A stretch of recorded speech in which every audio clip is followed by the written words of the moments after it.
This week's lesson is on what are plant tissues and organs. The key words for this week are phloem, xylem, palisade, mesophyll. Outcomes: you need to describe how roots, stems and leaves form organ systems for transport of substances around plants.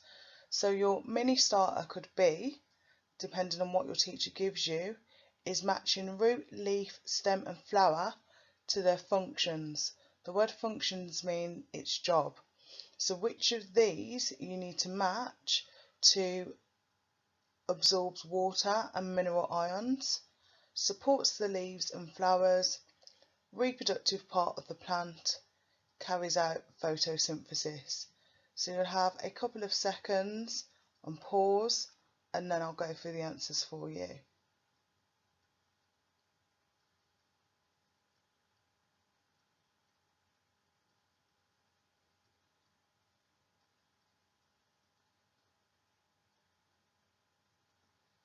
So the root, looking at the root and thinking at where they are on the picture of the right, the root would be going to absorb water and mineral ions.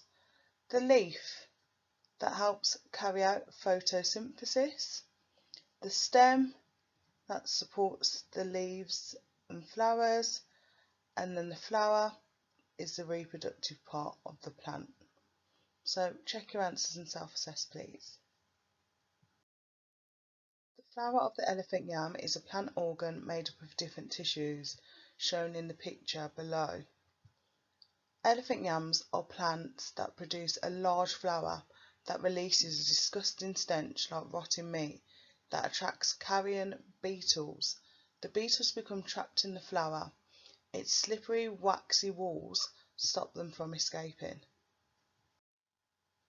Around 24 hours after the stench is released, the flower releases pollen that coats the trapped beetles. Then the walls of the flower change texture. They become so rough that the beetles can crawl out, carrying the pollen to another flower. Lured again by the powerful smell of dead meat, these flowers are one type of plant organ. They are temporary and for reproduction only. But as you will see, plants have other organs made up of combinations of many different tissues. Taught in earlier years, you should know that a plant cell is made up of different parts: a cell membrane, a chloroplast, a cytoplasm, nucleus, vacuole and cell wall. Cells then make up tissues. So within the body of a plant, specialised tissues such as palisade, spongy mesophyll, xylem and phloem are arranged to form organs. Each organ carries out its own particular functions. The leaves, stems and roots are all plant organs, each of which have a very specific job to do. So as shown on the diagram, you can see that the blue parts highlighted are the phloem, the red parts highlighted are the xylem, and then the both together are known as the vascular bundle. Let's go into detail in terms of the functions of plant organs. The leaves carry out photosynthesis, which we mentioned at the start, along with the stem supporting leaves and flowers. Roots take up water and minerals from the soil. Then the epidermal tissue covers the plant. The xylem transports water and minerals. The mesophyll tissue carries out photosynthesis, and the phloem transports dissolved food. Within each plant organ, there are collections of different tissues working together to perform specific functions for the organism. So we'll look at the leaf. The leaf contains the upper epidermis, which is shown in this section here. We have the wax cuticle, which is the top layer that goes along here.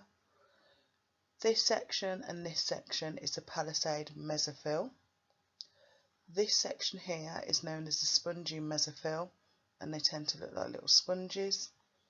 The whole of this section area is the mesophyll, but as you can see on the right hand side, it splits into the palisade and spongy one. This part here is the air space. Then you have the lower epidermis. We do have the wax cuticle, which covers the bottom of here. We've got the stoma here, which again is singular. The stomata. Stomata would refer to this part and this part being plural. And then you have the guard cells with chloroplasts. Palisade cells. The top layer of cells in the leaf are called the palisade leaf cells.